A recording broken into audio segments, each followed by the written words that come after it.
Hello जी, क्या हाल चाल है। So welcome back to my channel. आज मैं आपको 2010 की कोरियन मूवी मिस्टर हॉन्ग ये एक्सप्लेन करने वाली हूँ। तो अगर आप मेरे चैनल पे नए हैं तो जल्दी से चैनल को सब्सक्राइब कीजिए और वीडियो अच्छे लगे तो उसे लाइक ज़रूर कीजिए।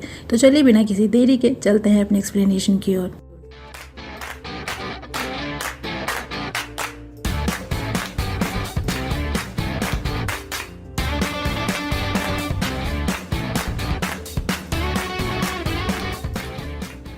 मूवी की शुरुआत होती है हेजिन नाम की एक लड़की से जो एक रेप्यूटेड हॉस्पिटल में डेंटिस्ट है, पर अपने इडियोटिक नेचर की वजह से जॉबलेस हो जाती है।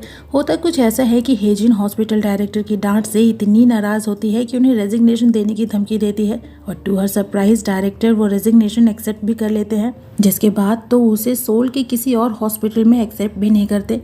अब जॉब चले जाने की वजह से हेजिन किसी सस्ते अपार्टमेंट में शिफ्ट होना चाहती है, बट कैपिटल सिटी में कुछ भी सस्ता होने से रहा, जिसके बाद हेजिन डिसाइड करती है किसी कंट्री साइड विलेज में जाकर अपना खुद का एक छोटा सा क्लिनिक खोलने का, ताकि वहाँ कुछ पैसे सेव करके वो वापस सोल में सेटल हो जाए।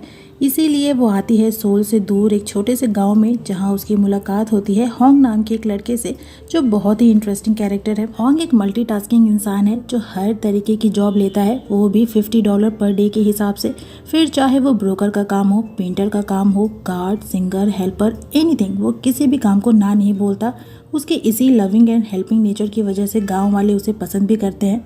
तो होंग हेजिन को भी उस गांव में एक सस्ता घर और क्लिनिक के लिए एक ऑफिस किराए पे दिलवा देता है। हालांकि वो घर और ऑफिस भी सस्ता नहीं होता, बट लैंडलेडी होंग की वजह से हेजिन को वो घर और ऑफिस सस्ते में दे देती है।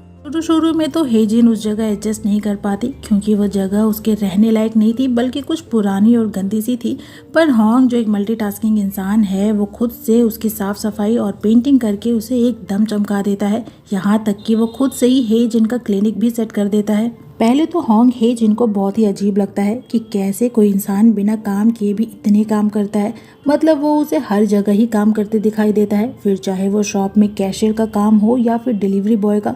Hong is everywhere. वो कहते हैं ना, wherever you go we follow, sorry Hong follows. खैर, जैसे तैसे करके हेजिन उस गांव में अपना क्लिनिक स्टार्ट कर ही लेती है, जिसमें उसकी फ्रेंड मी सॉन भी उसकी हेल्प करती है। पर फर्स्ट डे उनके पास कोई पेशेंट नहीं आता, ऊपर से खाने की डिलीवरी लेकर आया होंग भी उन्हें बहुत सुनाता है। वो इसलिए क्योंकि उन्होंने जिस रेस्टोरेंट से खाना ऑर्डर किया था वो रेस्टोरेंट उनके क्लिनिक के नीचे ही है, तो वो लोग नीचे आकर भी लंच कर सकती थी, जिससे उसका टाइम वेस्ट नहीं होता। प्लस वो दोनों अभी बिना पेशेंट के खाली ही बैठी थी, जिस बात को लेकर दोनों यानी होंग और हेजिन के बीच में कहासुनी भी हो जाती है। बट होंग का कहना भी गलत नहीं था। उसका मानना था कि वो अभी यहाँ नई नई है और उसे यहाँ के लोगों के साथ जान पहचान बढ़ानी चाहिए, इससे उसका ही फायदा होगा। लोग उसके और उसके क्लिनिक के बारे में भी जानेंगे, और वैसे भी लैंड ओनर उसकी हेल्प और क्लिनिक के प्रमोशन के लिए रेस्टोरेंट में आने वाले लोगों को फ्री कम्प्लीमेंट्री मील्स भी दे रही है, जिससे कि उसकी क्लिनिक का प्रमोशन हो। तो उसे भी उनका एहसान मानना चाहिए और थोड़ा उनके साथ ओपन अप होना चाहिए। जो जानने के बाद हेजिन नीचे रेस्टोरेंट में जाकर ही लंच करती है और लैंड ओनर को थैंक यू भी बोलती है। दरअसल ये गांव बहुत ही छोटा है और लोग यहाँ एक दूसरे के साथ मिलजुल कर एक दूसरे की हेल्प करते हुए रहते हैं। वहीं हेजिन जो शुरू से सोल जैसे कैपिटल सिटी में रही है, उसे ऐसी लाइफ का एक्सपीरियंस नहीं है, क्योंकि शहरों में अक्सर लोग अपने काम से ही काम रखते हैं। एक दिन लैंडलेडी हेजिन को अपने साथ गांव की सफाई करने चलने को बोलती है और बताती है कि उनके यहाँ नियम है कि महीने के 15 और 30 तारीख को वो सभी लोग मिलकर गाँव की सफाई करते हैं, और अब चूंकि वो भी यहाँ रहती है तो उसे भी इस एक्टिविटी में पार्ट लेना होगा, वरना उसे फाइन देना पड़ेगा। तो हेजिन बीमारी का बहाना करके फाइन देकर एक्टिविटी में शामिल होने से मना कर देती है। बट होंग उसे ऐसा नहीं करने देता। वो चिल्ला चिल्ला कर उसकी सुबह की नींद हराम कर देता है और उससे भी पूरे गांव की सफाई करवाता है, जिससे फायदा ये होता है कि धीरे धीरे अब उसके क्लिनिक में भी पेशेंट्स आने लगे थे। साथ ही ये लैंड लेडी के प्रमोशन ट्रिक का कमाल भी था। एक दिन उसके क्लिनिक में दूचुल नाम का एक छोटा मोटा गुंडा अपने कुछ घटिया दोस्तों के साथ आता है, जो हेजिन और उसकी फ्रेंड के साथ बदतमीजी करने की कोशिश करता है।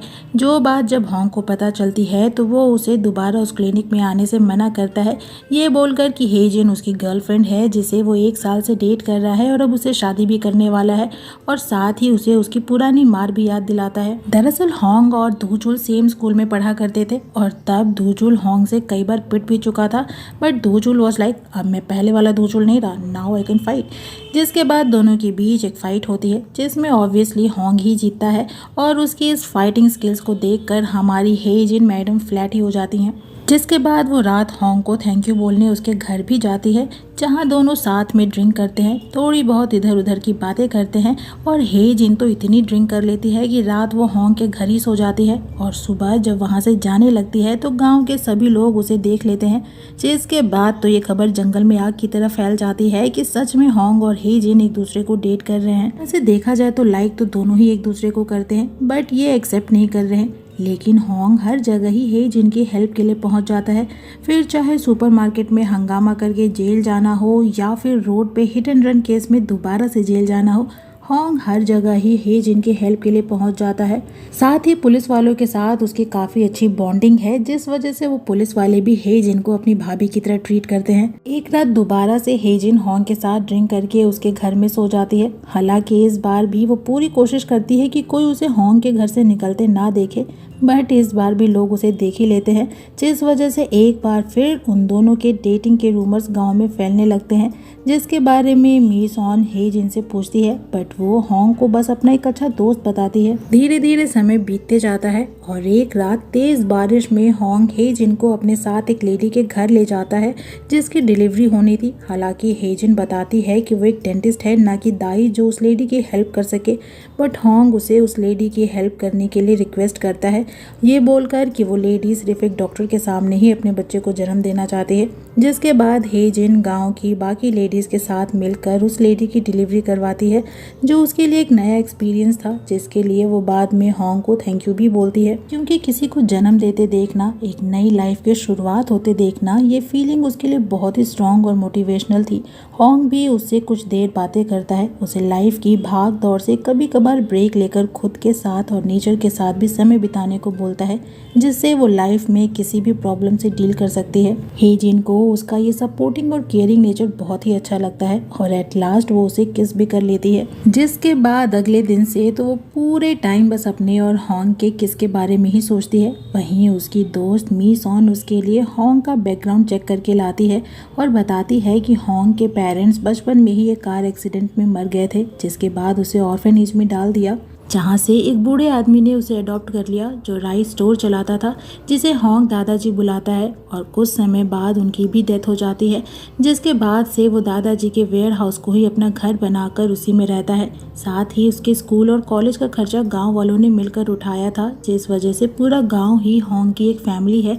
एंड अकॉर्डिंग टू गाँव वाले होंग काफ़ी माचो भी था, जिसने अपनी मिलिट्री सर्विस भी कंप्लीट कर ली है। जिसके बाद उसने फिर से 3 साल अपनी पढ़ाई कंटिन्यू की, पर किस जगह से की इसकी किसी को कोई जानकारी नहीं है। कोई कहता है कि वो नॉर्थ कोरिया में जासूस बन गया था, तो कोई कहता है कि उसने साउथ कोरिया और यूएसए समिट में ट्रांसलेटर का काम किया था, तो कोई यहाँ तक कहता है कि उसने अटलांटिक ओशन तैर कर क्रॉस किया था। यानी जितने लोग उतनी बातें, बट अब तक किसी को नहीं पता कि होंग की लाइफ के वो 3 साल कहाँ था। एक दिन हेजिन के डैड उसे मिलने बुलाते हैं, ये जानने के लिए कि वो लाइफ में कैसा कर रही है और क्या उसकी लाइफ में कोई है या नहीं, जिसके लिए हेजिन होंग की हेल्प लेती है और $50 पर डे के हिसाब से एक दिन की मजदूरी पर उसे अपने भाड़े का बॉयफ्रेंड बनाकर अपने डैड से मिलवाने ले जाती है।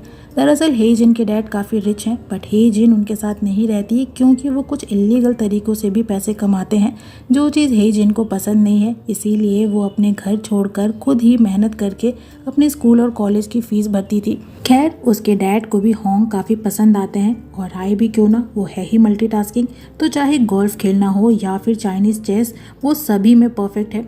वापस आने पर हेजिन उसे थैंक यू बोलती है, साथ ही ये भी पूछती है कि भला वो ऐसी लाइफ क्यों जीता है जिसमें वो कोई प्रॉपर काम नहीं करता। साथ ही उसकी लाइफ को फेलियर भी बताती है जिसका कोई फ्यूचर नहीं है, जिस पे होंग बोलता है कि उसकी लाइफ एकदम परफेक्ट है। इनफैक्ट वो हेजिन की लाइफ को वेस्ट बोलता है, जिसमें सिर्फ और सिर्फ टेंशन है, जिसमें ना कोई उसका दोस्त है और ना ही बॉयफ्रेंड।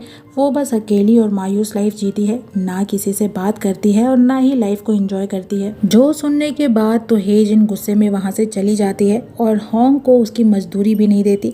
लेकिन अगले दिन से वो बिल्कुल ही चेंज हो जाती है। वो अपने आसपास के लोगों से खुलने मिलने की कोशिश करती है, उनसे बातें करती है और लाइफ को खुलकर जीने की कोशिश करती है। और फाइनली हिम्मत करके होंग के पास आती है, जो तब अपनी बोट पेंट कर रहा था, जिसे वो पानी में रखने के बजाय हिल पे रखता है और उसे अपनी फीलिंग्स बता देती है। बट होंग उसे सामने से ही मना कर देता है, ये बोलकर कि वो उसे बस अपना एक अच्छा दोस्त मानता है। जो जानने के बाद तो हे जिन का दिल टूटना ही था और वो पूरे टाइम उदास रहने लगती है और जब भी होंग को देखती है तो उसे अवॉइड करने की कोशिश करती है। जिसके बाद वो डिसाइड करती है कि अब वो ये गांव छोड़कर वापस सोल चली जाएगी और अपनी सेविंग से वहाँ अपने लिए नया क्लिनिक खोलेगी। पर जाने से पहले वो एक बार फिर से होंग को अपनी फीलिंग्स बताती है, बट होंग उसे इस बार भी रिजेक्ट कर देता है। हालांकि उसे बार बार ना बोलकर होंग को भी अच्छा नहीं लगता, बट वो किसी डर की वजह से हे जिन के क्लोज नहीं जाना चाहता था। देखते देखते क्रिसमस का दिन आ जाता है। मी सॉन हे जिन को अपने साथ एक पार्टी में भी ले जाती है, बट हे जिन का मन वहाँ भी नहीं लगता। जिसके बाद वो सीधा होंग से मिलने उसके घर आती है, जहाँ वो भी हे जिन को मिस कर रहा था। हे जिन उसे एक बार फिर से अपनी फीलिंग्स बताती है और इस बार होंग भी उसकी फीलिंग्स को एक्सेप्ट कर लेता है। अगले सीन में दोनों को समुद्र के किनारे देखते हैं, जहां हे जिन होंग से पूछती है कि वो अपनी बोट को पानी में रखने की बजाय हिल पे क्यों रखता है, जिस पे होंग बोलता है कि उसे डर है कि उसकी बोट पानी में बह जाएगी। वो जिस किसी को भी प्यार करता है वो लोग उसे छोड़कर चले जाते हैं, फिर चाहे वो उसके पेरेंट्स हो या फिर वो दादाजी जिन्होंने उसे गोद लिया था, वो सभी उसे छोड़कर चले गए और यही कारण था कि वो उसे भी हाँ नहीं बोल रहा था। जिस पे हे जिन बोलती है कि अब से उसे डरने की कोई ज़रूरत नहीं है, क्योंकि अब से वो हमेशा ही उसके साथ रहेगी। और उनके इसी यूनियन के साथ ये मूवी यहीं पे ख़त्म हो जाती है। तो इसी के साथ इस मूवी की एक्सप्लेनेशन यहीं पे होती है ख़त्म। आपको मूवी कैसी लगी कमेंट सेक्शन में ज़रूर बताइएगा। वीडियो अच्छे लगे तो वीडियो को लाइक कीजिएगा, फ्रेंड्स के साथ शेयर कीजिएगा और मुझे इनकरेज करने के लिए मेरे चैनल को ज़रूर सब्सक्राइब कीजिएगा। मैं आपसे मिलूंगी नेक्स्ट वीडियो में नेक्स्ट एक्सप्लेनेशन के साथ। तब तक अपना खूब सारा ख्याल रखिए। सायोनारा।